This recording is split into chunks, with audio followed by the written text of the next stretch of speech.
We're on and in action. Ready for this transition? Ready for this? Boom. Wow. Like we've never done that one before. All right. Sound on, confirmed. Sound is on. You know, as on as it's gonna be. Nice. Speaking of on-ish, you have this freaking. You had the echo on. It's like, why does it sound like a warm theater? So a guy just got elected in New York who, while he was running, he said that he was Jewish. And after he won, they found out that he wasn't Jewish at all. Yeah. And he was like, no, I'm not Jewish. I'm like Jew-ish. Like kind of Jew. People were like, what the hell? He also said all this other crazy lies, but that's a bold one. Yeah, I'm Jewish. Jew-ish. I don't even know what that's supposed to mean. It's not. If you're trying to stretch it, that's a good stretch. I mean, yeah. I don't know what he's trying to imply, but I guess it worked for him. He's a congressman now. There you go. Yep. All right. Well, welcome back, everyone, to the Xhale Podcast. I'm Eric Xhale, and I'm here with Rodman Lees. Good Rodman evening, Eric. Lees. Good evening, indeed, Rodman. Good to be back on the mics yet again. Boom. This is the most consistent we've been on podcasting in years. Since 2016, probably. but we will be doing it more. We've kind of figured out the bottleneck, which was that we're too lazy to set up the equipment. And now that that's been addressed by setting up the equipment, we should be able to do more of these. Now that we know what's holding us up. Yeah. Well, what it was is you started doing dry January, and we started talking about podcasting more, man. You just got to stay sober. Maybe that's it. So, yeah, we try to do this every year. January 9th, you're 9 days in. How's it going? We've had Does the first day even count because you're just so hungover? Like you're still kind of buzzed? No, so first day, we always drink January 1st. Gotcha. We don't count January 1st. And that makes then sense. It's also one of our close friends' birthday yesterday. So January 5th? Yeah. Was it really? No, today's the 9th. 9th, yeah. January 8th is this person's birthday. Close friend. Real close friend. It is a close friend, and we generally make an exception for that day only. So that's one cheat day out of the entire month. Now, I did not attend this person's birthday this year. But you cheated anyway. But I called my buddy who was at the birthday party, who I do dry January with, just to confirm that he was using the cheat day, so that I felt less guilty about cheating while not at the party. That's fair. But to be fair, we were having a steak dinner out in the woods. Nice. Filet mignon, baked potatoes, and good red wine. And dude, that's a combo right there. I'm not an alcoholic. I don't think. Maybe. I'm definitely not. Depends on the definition. I think if you looked up the textbook definition, it's like 3 drinks a week, which, boy, everyone I know is an alcoholic by that. Yeah. Since we've gotten into the bourbon at the shop, I think it's 3 drinks a day minimum. I started drinking bourbon instead of coffee. Nah, that's a dangerous. Yeah, but no, you're definitely not an alcoholic. I've had a good baked potato in a while. Baked potatoes are good. I just never make them. I mess with baked potatoes. Oh yeah, I mess with them. Plus all the fixins, dude. I'll do butter, sour cream. I'll throw mayo in there. But here's the thing. Go wild with it. A baked potato, it's good without sour cream. Yeah. But really, all a baked potato is, for me at least, is a vessel to move sour cream from the pot of sour cream to my mouth. Yeah, socially acceptable way to just hoover up some sour cream. Exactly. All right, little bit of banter. Let's get this show started. We got any sour cream? Nah, dude. I'll eat a tub of sour cream. Gross, dude. Gross. And I don't doubt it. I'm a sauce guy. We went to Costco this weekend. Just one last side tangent before we get started. Can you eat sauce by itself? we're unpacking from Costco, and I got a 5-year-old kid. I got 2 kids. One of them's 5. He's like, Daddy, let me get a raw egg. I'm like, dude, you don't want a raw egg.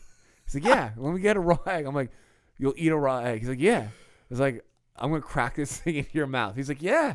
So I'm like, all right, dude, look up, and I freaking cracked it right on his forehead and cracked it into his mouth. And it was more egg that he could handle, like in his, like physically. So it was kind of getting a little droop down there. But he sucked that thing down and was stoked on it. Which one? Bo. That is such a Bo thing. Yeah. Oh, yeah. That is such a No, Bo the other thing. one only eats chicken nuggets solely. Yeah. I can get him in some gummy vitamins. Needs that. Vitamins and chicken nugs. But it's all right. I could definitely see Bo just loving that. Yeah. It's working for him. He's bulking. He's been working out recently. Yeah. On his own. He said he's got his third muscle popped out. Dad, my third muscle popped. The third muscle, huh? Yeah, I don't know where the first 2 were. I don't really know where the third one is either. I don't know if I want to know.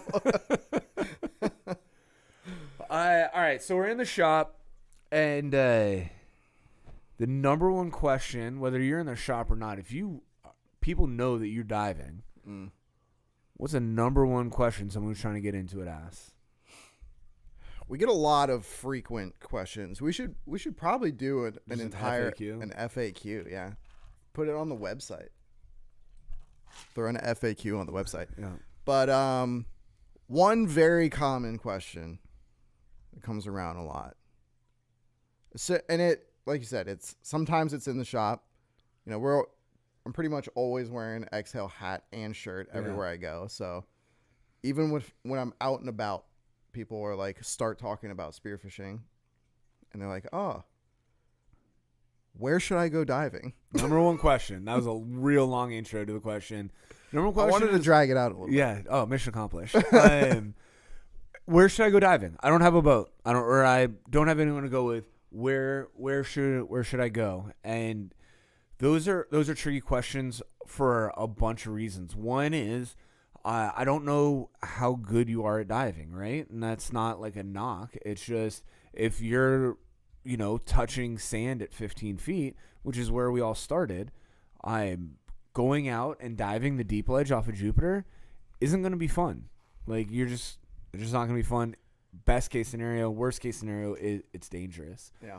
And then there's so much current offshore that not that there's great shore diving around us locally in West Palm, Jupiter area, but there's so much current. Even if there was decent diving, and there's some hard bottom that you can pull lobsters out and get lucky on, stingrays with cobia. There's opportunities there, but the current rips so hard that if you're not like doing like one ways where we take 2 people and 2 cars, and you park one car way up current, and then both of you drive down to the bottom. Like if you're not doing one drifts like that, big downwinders, you're going for a hike, dude. It's a hike.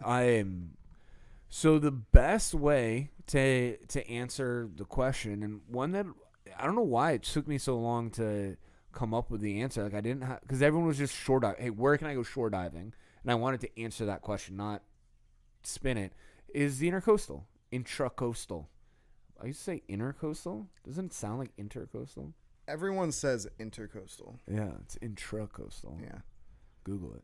I know that it is. Yeah. Just no one says that. Key West to Richmond, Virginia. I just learned that. When was the last time, other than somebody in Richmond, Virginia, called it the intracoastal?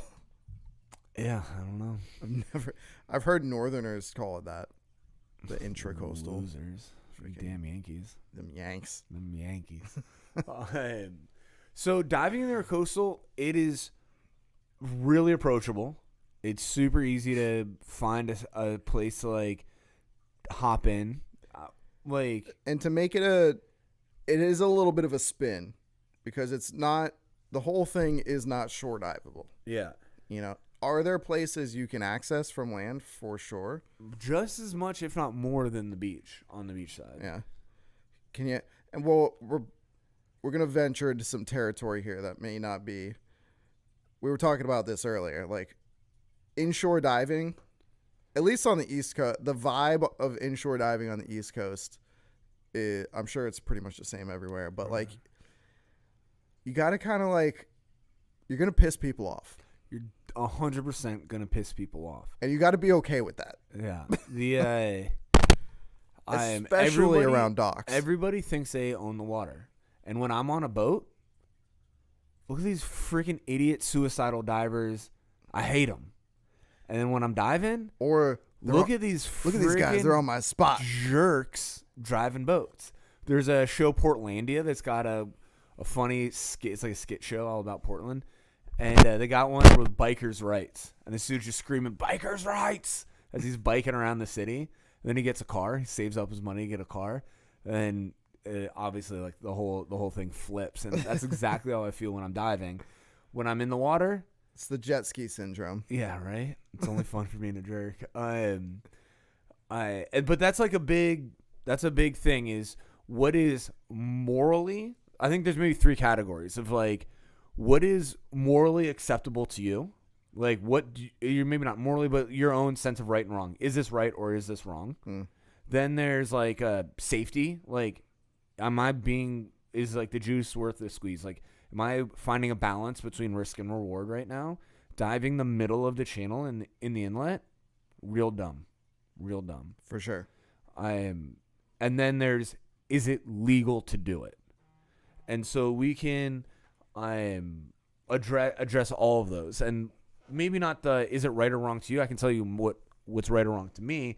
And what's right or wrong to me is like, dude, it's public water. I'm going to go enjoy it. It's blowing freaking 20 knots offshore and the ocean's undivable. I have a day off. I'm going to go try to shoot a fish. I'm going to the intercoastal. Yeah. I think we're on the same page with that one. Yeah. So you got to find, but some people, right? Like there's some people who are like, I don't want to get in anyone's way, or it's super dangerous. And like, I respect that. I respect your opinion. It's not my opinion, but you have to make those calculations yourself. Yeah. You're going to have to sacrifice probably some good spots. Yeah. Go into some good spots if that's the way you want to run it. So let's maybe work it backwards. So legally, what can you do legally, just so everybody knows? You cannot dive within 100 yards of a fishing, anywhere that people can legally, any structure that people can legally fish on. So bridge, fishing pier, jetty. Yep. Or you cannot dive within 100 yards of a public swimming beach. Yep. Those are regulations set by the FWC. Those are not laws. Those are regulations. But you can still get a ticket. Like in function, those are laws. And those are the only 2 laws other than that discern where you cannot go. Yeah. As far as FWC is concerned, they do have like fish you can and can't shoot. Those are regulations that we're not going to get into right now. But they do have those. That's an entire thing on its own. Yeah, so it's both in rants and within 100 yards of a public swimming beach, any commercial or public fishing pier, and any part of a bridge which public fishing is allowed. So that's the only thing that says where you can and cannot go. The only other law, or I guess that first one's regulation, the only law that talks about divers is a Florida statute. It's 327.331. And really the idea of it is all of the chapter 327 is all boat laws. And so all of this is really talking about is like how boaters can drive around divers. So the way the law is written, it's really divers kind of have the right of way. And my understanding was that it was illegal to dive in channels, but according to the statute, and I'm saying this like it's hypothetical, I'm reading the statute right now, you just have to be closer to your float. You have to be within 100 feet of your float, where normally it's 300 feet of your float. So what's the wording that it uses? Just because I'm interested. Yeah. If you have it there. I do have it. Hold on. Divers shall make reasonable efforts to stay within 100 feet of a diver's down warning device on rivers, inlets, and navigation channels, A person operating a vessel on a river, inlet, or navigational channel must take reasonable effort to maintain a distance of at least 100 feet away from any diver down warning device. Interesting. So it doesn't say that you like. It doesn't specifically say you can or cannot. It says how you have to do it. So I'm presuming that you can. Yeah, and I've never read a law or regulation. Now that we're thinking about it, I've never seen anything that says you can't. Yeah. Dive in a channel. And that's getting into the next territory, which is like, should you do that? 100% not. Yeah. Like, I want to make that super clear. I just read the law that says you could. I'm not being tongue in cheek. You should not do that. Like, that is borderline suicidal. When I'm driving a boat, I care a lot about safety. Like, I kind of nerd out on it. But sometimes I'm talking to my friends. I'm adjusting I'm like setting a waypoint up. I'm doing other things. And I've looked out 100 yards in front of me, so I know that I'm not going to hit another boat or something big. But if you're like a little black head bobbing on the water, there's a very good chance that I don't see you. Yeah.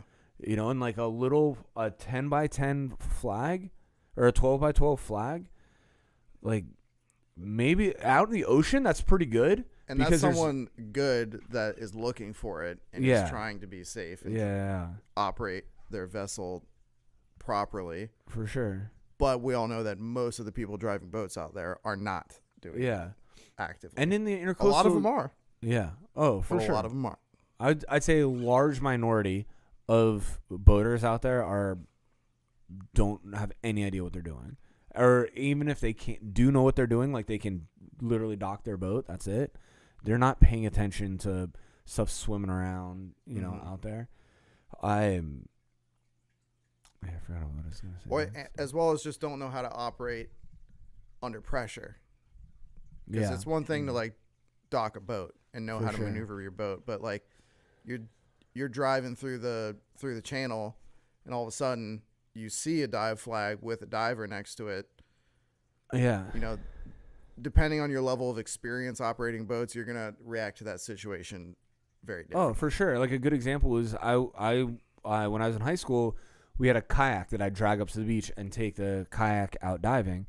And so I'd just be towing that thing behind me with a dive flag up, 20 by 24 dive flag, like a big one. And I've had boats run up to it to see, because they thought it was like a floating kayak. Yeah. And I'm like, hooting and hollering, but they're like, oh, sorry, I didn't see you there. I'm like, dude, you saw the kayak. You saw the flat, like, giant jerks. And in the intercoastal, I think it can be way worse because it's out on the water, out in the ocean. There's no background. Everything's just blue and a red flag. In the intercoastal, there's docks, anchored boats, buildings. Like the flag in the foreground gets kind of lost against the background. Other things easily. That are red. Yeah, exactly.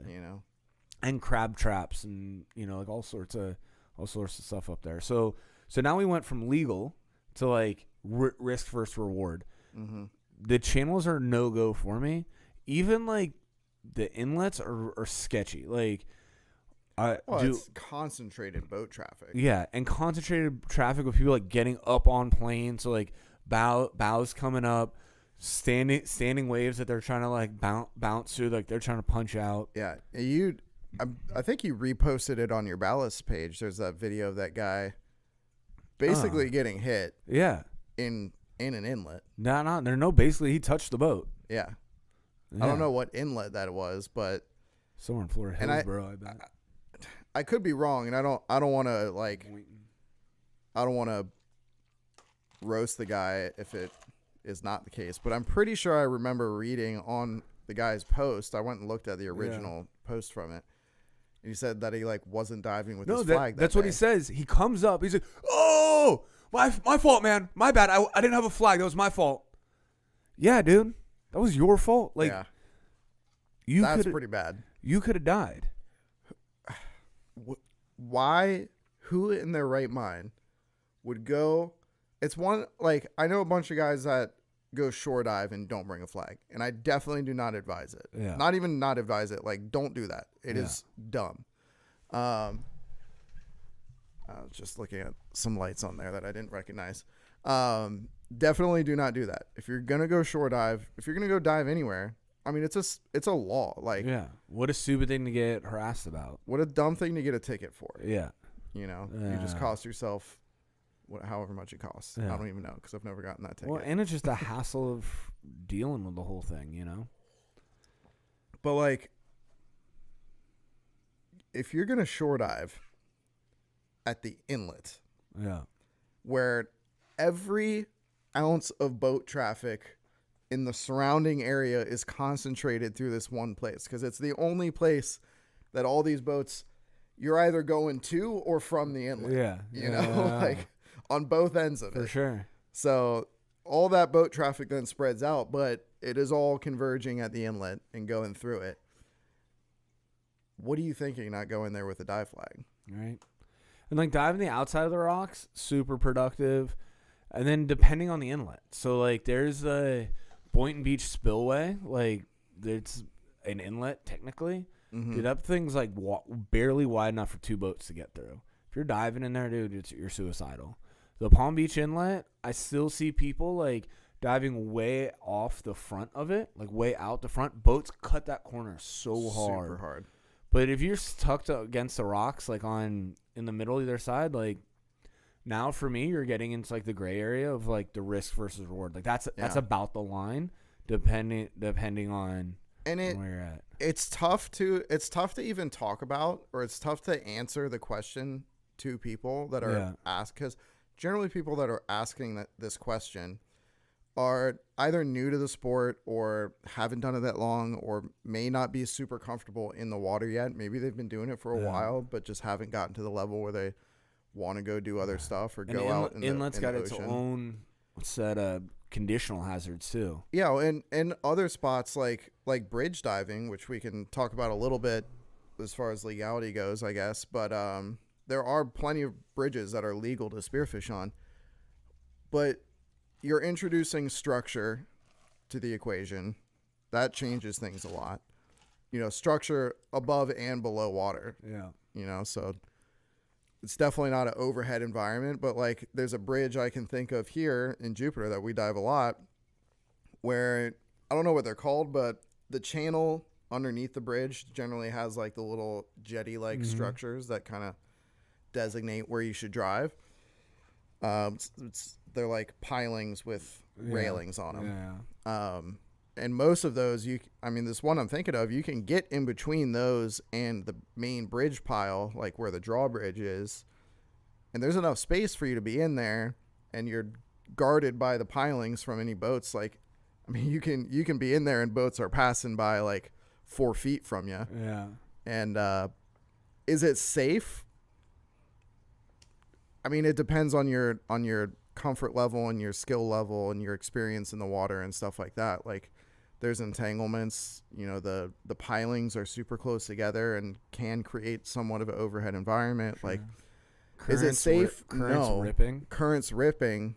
Especially at the inlet. Like, you can look up and be way offshore. Yeah. You know, Palm Beach is you're a little bit lucky because it just gets deep fairly quickly enough to where, like, yeah, you know something's up. Like, hey, I should pick my head up out of the water and see where I'm at. But that's why people get so far off those rocks, man. They're diving an outgoing tide, or they're diving high tide and it switches. Yeah. And they're at the end of that thing and they swim out just a little bit. They're in the current, doesn't feel like anything. And then all of a sudden you're 200 yards off the end of the deal. Boats are cutting in between you and the rocks. Like, yeah. Yeah, it's just a tough thing to like recommend to someone, to be like, oh, you're looking for like a way to get into diving. Dude, go dive this bridge. You can drive to this bridge and dive it. All right. But so here's why it's good. So we've just laid out legal, you can do it, but you can do it super dumb. You can be suicidal with it. Diving, inlets, diving channels, real dumb. Stay away from inlets and channels. But what I like about it is you can dive super shallow and it's still fishy. You can go shoot a sheep's head in 3 feet of water, which is awesome. And other stuff. And yeah, we'll get into like I kind of like shooting the other like perch, yellowfin, mahara, like and others. There's also like you can shoot good fish inshore. Like a guy shot a wahoo. That's true. A guy shot a wahoo on the Blue Heron Bridge. There's the dang great white pinged by the Sailfish Marina. Yeah, you're probably not going to shoot a wahoo, but there's other stuff inshore. Yeah, no, just an example. There's mangroves. There's mutton snappers are more common than people would think they are. A ton of lobster. Lobster is probably better inshore here than it is offshore as far as snorkeling and freediving goes. Grouper are in.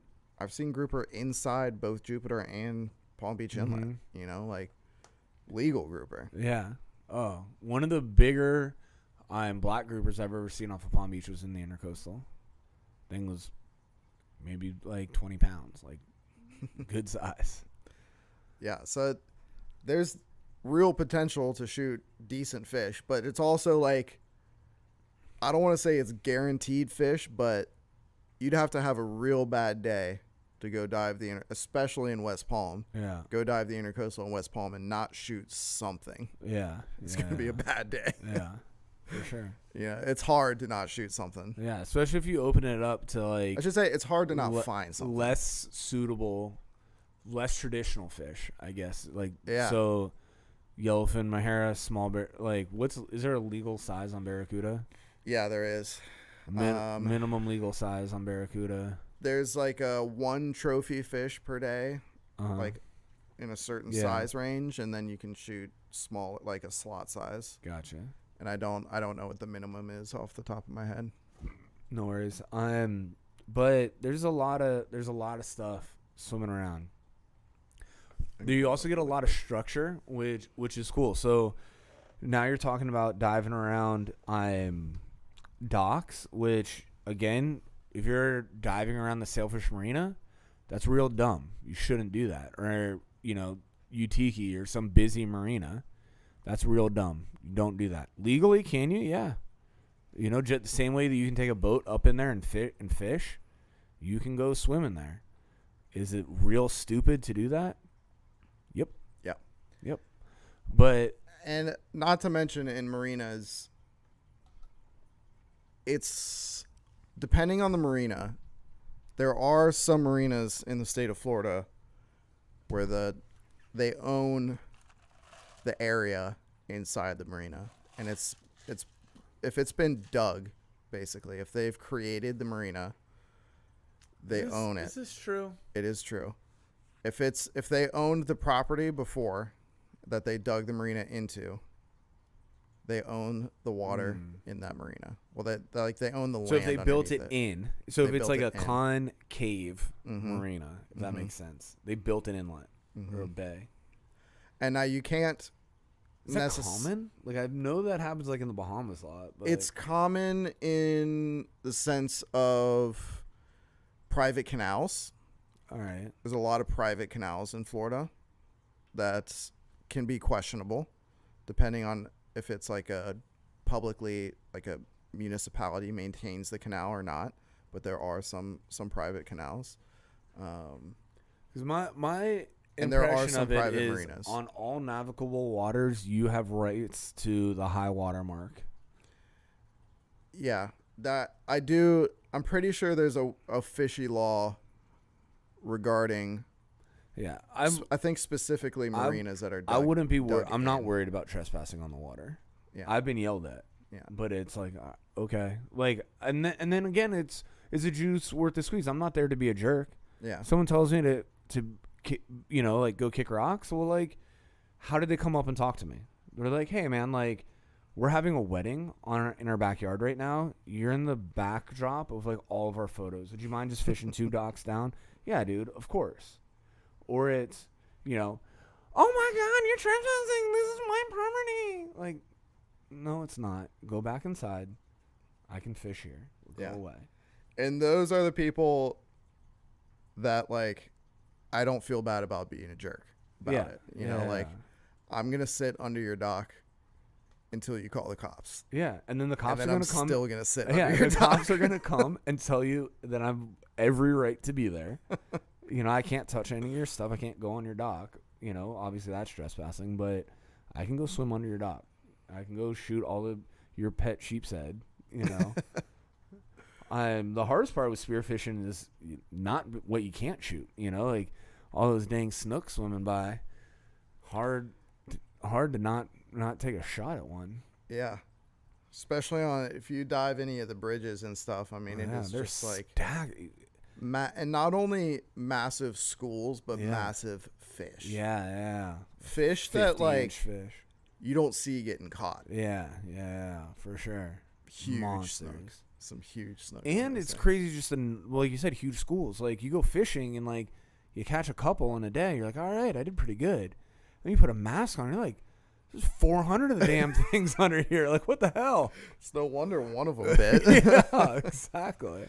Yeah, it's pretty wild. And they kind of scare you sometimes if you don't. They kind of come out of nowhere. Yeah, the whole school at once. Like you lay at the bottom next to a that bridge. Silvery gold color, man, just freaking blends in so well. And they're curious. Tarpon are the worst, man. Like because everything you're looking at's usually like the size of your hand, and then you get a sheep's head's like on the big range. Yeah. And so everything's like pretty close, and all of a sudden you look over and there's a 6-foot freaking tarpon 2 feet from you. That's what the heck? That's a good point to add to this. Be careful shooting fish inshore because you start looking at small, tiny little fish that just happen to be very close to you all day long, and when the one mangrove snapper swims up that's 9 inches instead of 6, you're like, the thing looks like a freaking like Godzilla. That's a really coming good out. point. Same thing with muttons too. Like all of a sudden you see a mutton, you're like, dang, that thing's 8 of everything else I've seen today. And sheep's head. Still not legal. If you're looking at small mangrove snappers all day and then you see a 10-inch sheep's head, sheep's head have to be 12 inches. Yeah. But a 10-inch sheep's head looks really big underwater if you've been looking at 6 to 8-inch mangrove snappers all day. Yeah. So be mindful and careful about size limits on inshore diving. It's all the same. Yeah. But your brain tricks you into thinking some of these fish are bigger than they are. I love intercoastal diving. So you get to... Me too. Yeah, right? And so, like, some of the reasons I like it so much are, like, you get to explore a lot. So, like, something you drive over all the time. Like, how often are you, like, finding wrecks? Like, how many people have dove some of these wrecks? You're probably one of just, like, a few people that are, like, dive on it. So you get to have secret spots. No one's got secret spots offshore. Like, you might think you have a secret spot, but it's secret with you and, like, 100 other people. And I've told people that ask this question so many times, like, oh, do you have any good recommendations of places I can shore dive, like in the intercoastal or shore dive from the beach? I'm like, dude, if I had, well, not if, but like, I'm not gonna tell you my good spots. Like, I'll tell you every spot offshore. Yeah, because none of that's secret, but there's definitely secret spots inshore for sure. And when it like comes to lobstering especially, like people make structure, like there's all sorts of stuff out there, and swimming around exploring it's, man, half the fun. And like you're saying, it's so fishy that like you ain't gonna screw it up, you know. That's a good question though. As far as homemade structure for lobsters, it's obviously illegal to place structure in the water. Yeah. Is it also illegal to harvest lobsters off of something you found? No. Good luck proving it. What, the FWC gonna throw a mask on? No, I'm just. I think the only way you're gonna get in trouble for it is if you're caught in the act. Yeah. Not that you should be littering, throwing trash, like navigational hazards and whatnot. But and it also never disappoints. Like I'll go out there and be like, all right, like the viz isn't that good, because like the viz will be like 12 to 20 feet. Like some days you get crystal clear, you hit the tide right, like the ocean's clear, You hit it's, and that to be said for intercoastal diving, it's super tide dependent. Like you want to be near high tide, like half an hour before high tide to 15 minutes after is kind of like the window, right, of good tide. Yeah, to tie into what you're saying, how you just enjoy the inshore diving or intercoastal diving. That's what makes it so fun, is like there's so many factors to it that like there's a lot of factors that go into offshore diving here, but it's not approachable for everyone, especially in our area, because it is very difficult diving here. If you're not shooting fish in 60 feet, you're kind of out of luck. You're out of luck. You need to start practicing. Yeah, but you can dive inshore, find good fish, and get the same like satisfaction of like finding a spot. And you see spotted eagle rays, huge schools of parrotfish, seahorses, like cool stingrays, and then stargazers, and like look down to those giant schools of snook. Like it's just as fishy, if not fishier, in the intercoastal. Like there is a ton of stuff to see. Like there's a reason why the Blue Heron Bridge in West Palm is like a world-renowned diving spot. Yeah, and then there's weirdos that dive that stuff at low tide, like muck. They call it muck diving. And they're looking for like weird gobies and stuff that just comes out in like filthy, nasty water. But fun, super fun. There's a ton of stuff to see out there. You know what's even better than intercoastal diving? And if you're looking, it's going to require a little bit of driving. But if you're looking for a spot to go get in the water and just have a freaking blast and have that experience of like finding spots and just basically being able to dive anywhere. Yeah. Go to the lower keys. Yeah. Upper keys you can't do it because you got to be in federal waters. Yeah. I don't know if it's federal waters specifically, but it's I think it's 3 miles out. I think you can, the upper keys. You can snorkel it. You just can't spearfish. But dude, you want to talk about like a massive amount of diveable area? The bay side of the Florida Keys is freaking awesome. Long Key north to the Dade County line. There you go. Boom. So basically marathon and past marathon. Yeah. Anything marathon and under. Yeah. Right? Long Key is just above marathon. Pretty sure it is. Well, it's Long Key. Yeah. But you want to talk about some awesome, like, shallow water, banging around, finding fish where you shouldn't be finding fish, just in the sense of, like, you wouldn't expect them to be there sometimes. Bridge diving. Yeah. You can't dive every bridge in the Keys. You got to be very careful about bridges that you're diving in the Keys.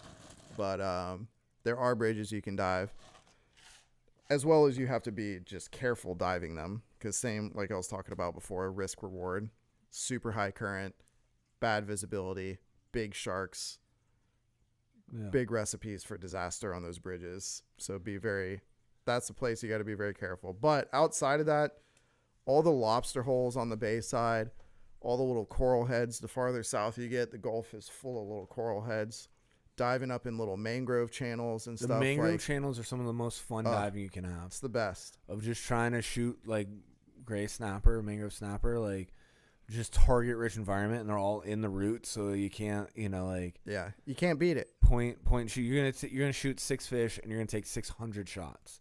It is so much fun. You can't beat it. It's like intercoastal diving on steroids. Yeah. So let's say you're going out of Jupiter in the intercoastal. What gear are you packing? Ooh, good question. I was gonna say I would. As far as fins go, I'm much more willing to go to just a regular old short fin. Yeah. You don't need a long fin. I've been diving those deep apnea unlimiteds, the carbons, for a little bit now, and they're pretty short blades, so I would probably stick with that just because they're very maneuverable, whatever. Shallow, you don't have to worry about like 10 feet of Divar fiberglass flapping out of the water like this. Sure. All right, let's go grandmother's trunk style. You say one thing, I'll say the other. Okay. All right. Shorter fins. Shorter fins. You don't need some long fins, because realistically, the deepest you're gonna dive is 25 feet. Yeah. Like that's if you're in the turning basin off by Peanut Island. Like most of the diving is gonna be 10, 12 feet. But if all Or you have shallower. is one set of long fins, run 'em. Yeah, run You're 'em. fine. You're gonna do fine. Yeah. I'm just saying, if I had my pick of the litter, Yeah. shorter fin. I'm bringing the full size dive flag. I'm not bringing the 12 by 12. I'm doing the boat size. From boat or from shore? Either way. Okay. I'm doing the bigger one. Which is this size, by Yeah. the way. That bigger one. The reason why is, let's say I do hop on someone's boat. I got a boat and I got a spare boat flag in case there's breaks or whatever. Or they forget it. Or they forget it. And why not? It doesn't make a difference. Like, I don't really notice a difference with it, but I definitely notice a difference looking at it. Like, it's substantially bigger, like night and day difference bigger. And on my flotation device, the buoy, I like those long line buoys, like it looks like laminated foam, not the styrofoam ball, the torpedo looking ones. A little bit more expensive, but those styrofoam ones, just you get like a year out of them before they've just shredded in the back of my car or in my garage, and there's just styrofoam dust everywhere. Those torpedo foamies, dude, they hold up forever. Forever. I don't think they even decompose. I don't think they have a life cycle. Yeah. Half-life Permanent. of a million years, yeah. All right, so we got shorter fins if you got them. Big dive flag. Big dive flag in the torpedo float. When it comes to the spearing utility itself, I'm running one of two things. I'm either running I've got a 55 centimeter Rife Euro. The baddie, dude. Body. She mean. 55 centimeters. I mean, it is legit about this long. It's a short. I don't even know if Rife makes them anymore. Yeah, I don't know. So we used to carry them. I don't think they've had them for a while. You made one the other day. I did make one by The hand. Extended butt. Yep, that was a unique one. Yeah. Not everybody's gonna have a Rife Euro that they're willing to chop down to a 55 though. So I'm going basically just a shorty gun. Yeah. You know, like as far as pipe guns go, generally you could find them down to a 70 centimeter. 70 centimeter pipe gun's awesome for the inshore stuff. Shorter than that, start to get a little limited in some situations, but if you go down to like the real short, like what do they do? I think they make a 50, maybe whatever in that range. I think they go all the way. Some of those guns they get down into like the 40s, just ridiculously small. I mean, it's like a gun this big. You're gonna limit yourself with something like that. I saw one that had like a leg holster. The pneumatics. Yeah, the micro pneumatics. Yeah. I've shot a fish on a micro pneumatic, like the little teeny tiny ones. The shaft itself is like that long. Shot a sheep's head with one. Nice. It was in a leg holster. I didn't bring the holster, but it did have one. Anyway, short spear gun or pole spear. Pole spear. It's hard to beat. Dude, I'm telling you, it's perfect pole spear. And I am, it's because you get the opportunity to shoot a bunch of fish. The pole spear is like kind of quicker dealing with it, like getting the fish off. Like it can't really rock up anywhere. So you're, 6 foot. Yeah, 6 foot. You blast it. You don't have to worry about hurting your gear. You don't have to recover a bunch of like shooting line and like all the spear gun stuff. You don't have to worry about loading the spear gun. You just bang, bang, bang, bang, bang. Like if you're chasing around mangrove snapper, the pole spear is money for that. And to get a little more specific, 6 foot pole spear with a 3-prong. Yeah. That's hard to beat. That's a good intercoastal. It's hard to beat. Weapon. There's only one time we do when we're down in the Keys. I'm running pretty much the same either one of those two setups. Yeah. When we're in the Keys, we do some canal diving and stuff. I have to run the 55 centimeter gun. A lot of that stuff is so tight that you just can't. Even a 6 foot pole spear is just a lot to work with. No, that's a good point. And I run super light bands on the pole spears too. Yeah. I usually end up putting an aftermarket band on it to the point where like I can hold it loaded and not really even notice it. That's what I'm going for. Because you don't need the power. You're shooting things at like point blank. Yeah. And with a 3-prong, I find a lot of times if I'm running like even a not even a full power band, but just like like a normal band, I would say. Dude, I'm blowing the 3-prong through the fish. Yeah, I'm like skewering the fish all the way up onto the pole spear. Yeah, and at that point, you're like defeating the whole defeats purpose. the point. Make it worse almost. Yeah. So I really like that. Plus, it keeps the Bahamas skills sharp in the winter. There you go. You know, like every other sport, people are target practicing like crazy. We went on an elk hunt this trip, dude. I was shooting arrows like it was going out of style before that trip. People don't really do that for the Bahamas. You know, like you got a Bahamas trip coming up, go hop in the intercoastal, go try to blast a sheep's head or some, sand perch or just something to go make sure that you're knocked the rust off, that you're dialed in, so you're not whiffing a big old mutton. Yep. That being said, if you use a sling, so growing up, always using a sling in the intercoastal. It's a good way to lose a shaft and a fish. Like because the water is pretty murky and there's nowhere for it to hole up. So it takes off, and if you lose sight of it for a second, it zigs left and you zag right. That's not the ticket. Like the pole spear, you stay connected, or the gun, you stay connected. That's what you want. What's the next gear? So I was just I was seeing if anybody had asked questions. Next gear. I got one on the pipeline here. So, but if you got something, no, I got something. It's just gonna be a little bit of a tangent. Okay. I'm bringing a tickle stick and a net. I'm a tickle stick and net guy, not a snare guy. I am too. I do. If I'm using a snare, I like the tickle stick with the snare on the back. Not like the green pull the snare. Yeah. It's like a lasso, if anything. Like you gotta pull the lobster into your hand. But I'm a net and tickle stick guy too. Yeah. Call me old school, but it's what I grew up with. Yeah. I've caught more snappers. I've actually caught a snapper with a net and a tickle stick. I've caught more lobster in a net and a tickle stick than most of these kids have caught ever. I saw a guy catch a full-grown fish. I don't think it's legal, so I'm not going to say what species it was, but a full-grown one in a snare where lobstering at night. And he flashlighted it and just freaking got it with a green one and locked on, and he on the tail.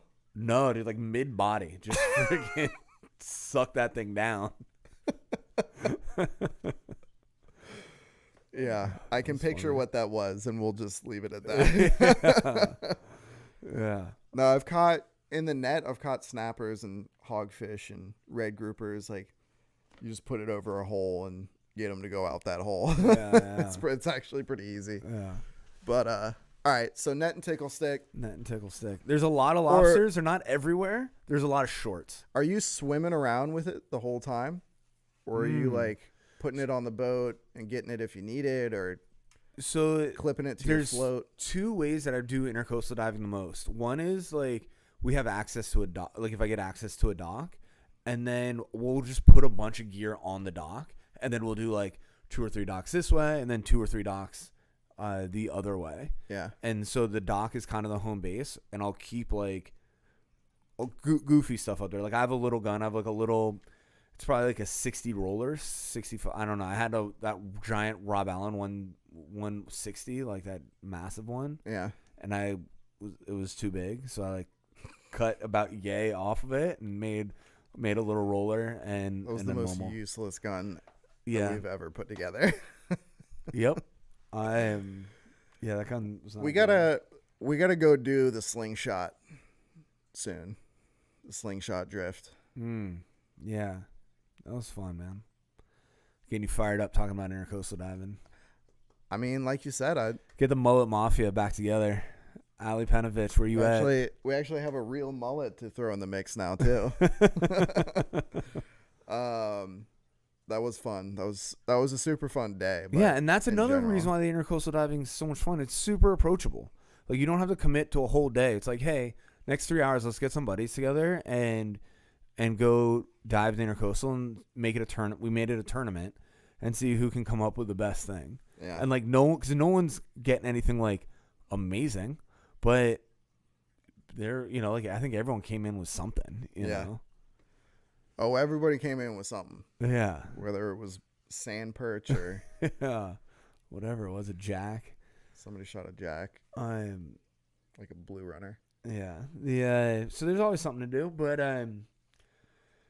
so that's super fun. What do you got, man? What's your last piece of gear? My last piece of gear is maybe not something. I guess I could incorporate a few things into one. All right. And it's going to be weight belt themed. Okay. My kitted out inshore weight belt is kitted out. Got some stuff on it. The Batman belt. And what it comes down to is three essential items on my weight belt. One of them is to keep the other two things together. Those stainless D-rings. Yeah. If you don't have a D-ring on your belt, you're missing out. You're missing out.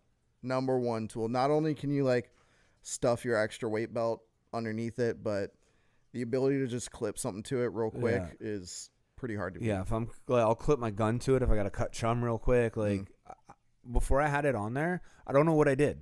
Like, I use it all the time now. All the time.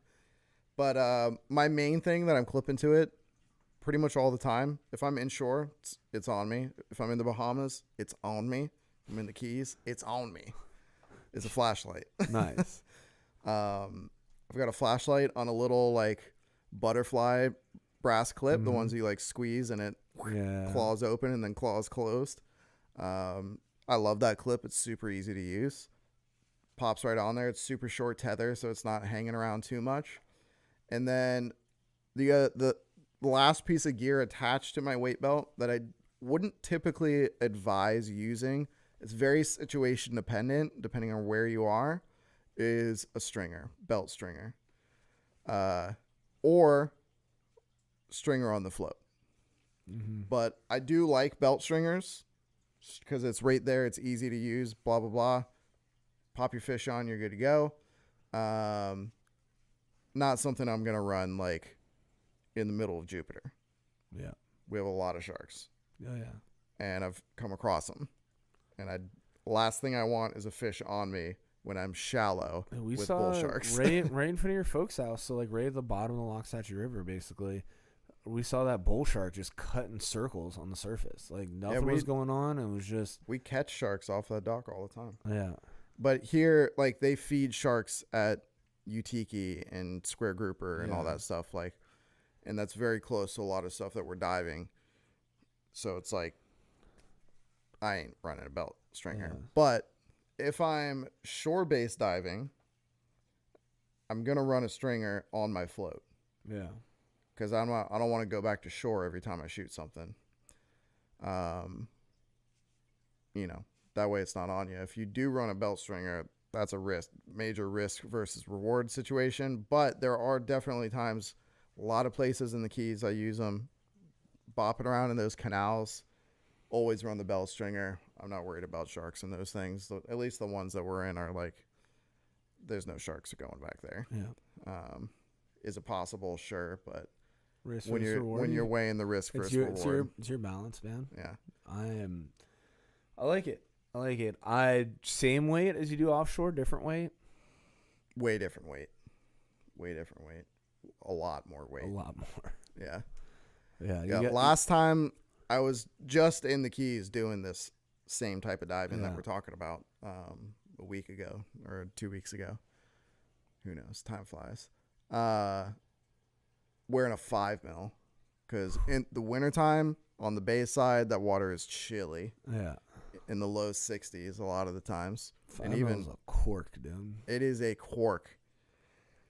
I think I was wearing 14, maybe 15 pounds, and it wasn't enough. Fuck. Fudge. That's a lot of weight, dude. That's a lot of weight. Yeah. I don't necessarily suggest. I mean, obviously, like if with a 5 mil, like you got to like figure it out. I know you're diving safe. Yeah. For you guys out there, like when you take a full breath and you don't move, you want to be like nose eyeball level. Yeah. All right. Max. Chin is like preferable, right? That way you're like breathing, at the surface. It's kind of nice. Yeah. But I don't think I could stay upright if I did that because I'd have so much mass out of the water.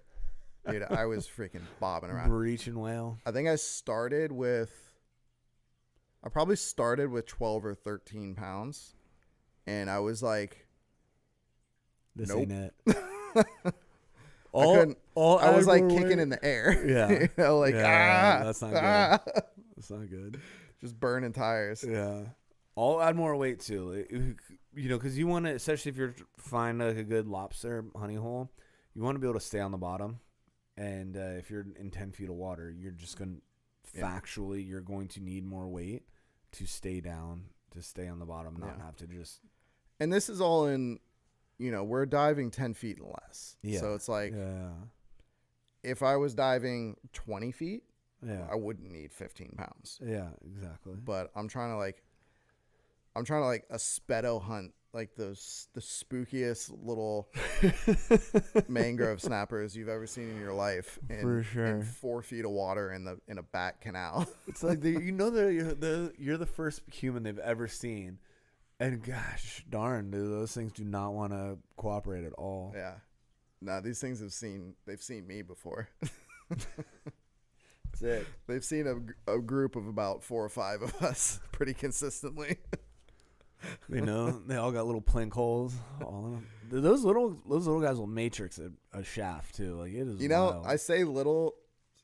They ain't that little. Well, I mean, the size limit on them now is where you can't even mess with the little ones. Like they're still mangroves are still 10 inches.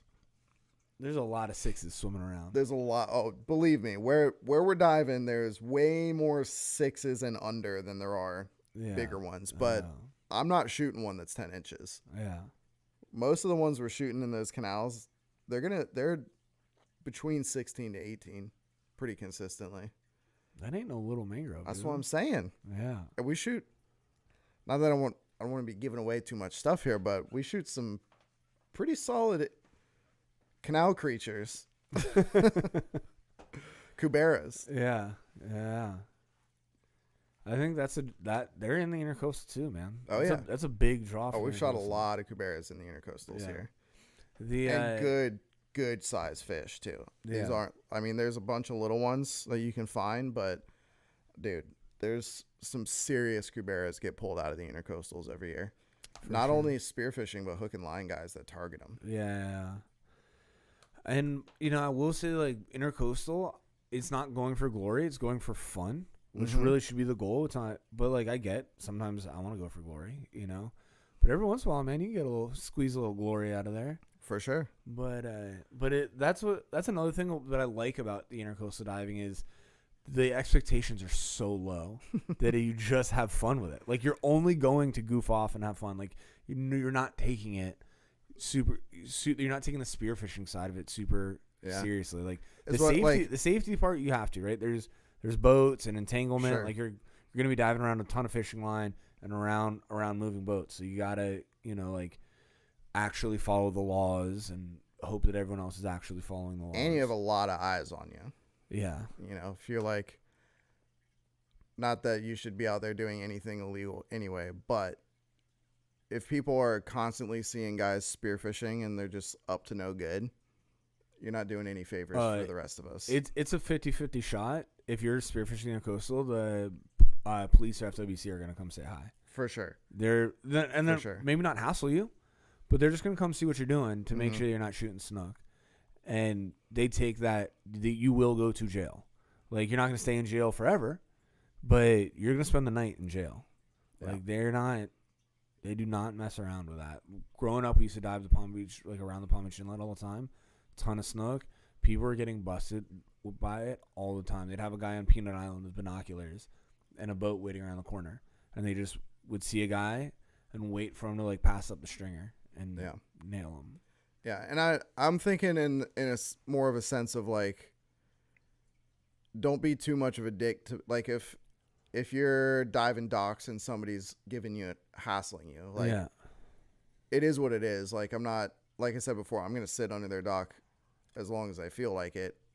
if they're that type of person, I don't feel bad about being kind of a butt to them. Yeah. But don't be a butt to everyone else. Like if you're throwing rocks at boats that you feel like are coming too close, and that lady that's up on the dock that's already pissed is filming you, and she does call the cops, and she shows them a video of you throwing rocks at somebody's boat, like, you ain't doing any favors for yourself or anyone else at that point. Like, at the very least, if you do it all by the book, like, the police are just going to be like, whatever, man, keep doing your thing. You're not doing anything wrong. But if you're throwing rocks at boats, they're going to be like, dude, get out of here. Yeah, for sure.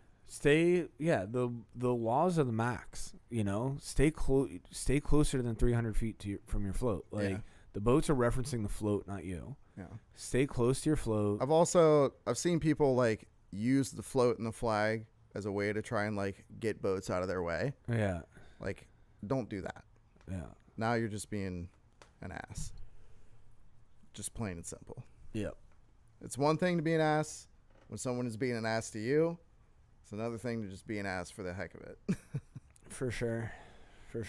All right. So number one question we get asked: Where's a good place to go shore diving? Not on the beach.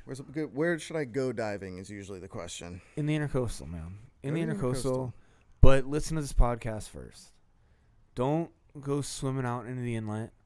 Don't go swimming under the fishing piers. Don't go swimming into the channel. Stay away from boats as much as possible. Mind your own. And have fun. And have a ton of fun, of no pressure, shooting sheep's head and trash fish with your friends. It's super fun. Anyone that you can convince to come spearfishing in the intercoastal with you, they're good people. And another awesome last little bit that I love about it is you cook up a bunch of yellowfin mahara, a bunch of just mullet trash fish, and invite your buddies over to eat it. You're going to have fun eating it. And don't tell them what it is. What kind of fish is this? It's fresh. Don't worry about it. It's fresh fish. They'll all eat it and tell you how freaking good it is. Tell them it's grouper. Tell everyone it's grouper. Everyone's going to love it. And then you get to drop the bomb on them that, dog, you eating that big old mullet steak right now. Like. So when I actually get asked this question in the shop, I do have one specific answer that I always give people right off the bat.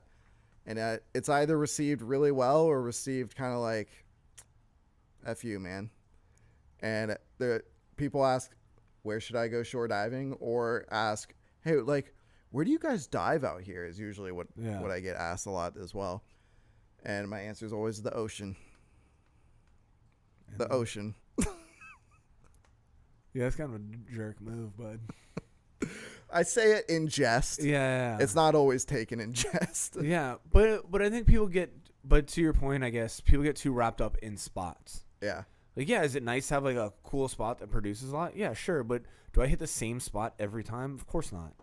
And, like, how do you think I learn where to go to? Yeah. Go figure something out, man. Or go buy a dive map. Like, it's all public numbers. There's no, just get out there. How many times have we said there's no secret spots? Well, even in the intercoastal, just go. Yeah. Go find something. Yeah, you literally can't go wrong. Nobody's going to tell you there's spots in the intercoastal, at least from here. Yeah. Zoom in on Google Maps. Go to Google Earth and zoom in on the intercoastal. I've found quite a bit of stuff. If you go ask somebody where to go dive offshore in Jupiter, they're going to tell you. Yeah. If you ask them where to dive inshore and they have a spot, they're going to start a fight. Yeah. That's right. And that's how much fun it is. So go do that. Go dive the intercoastal and have a ball. See you guys next time. See you guys.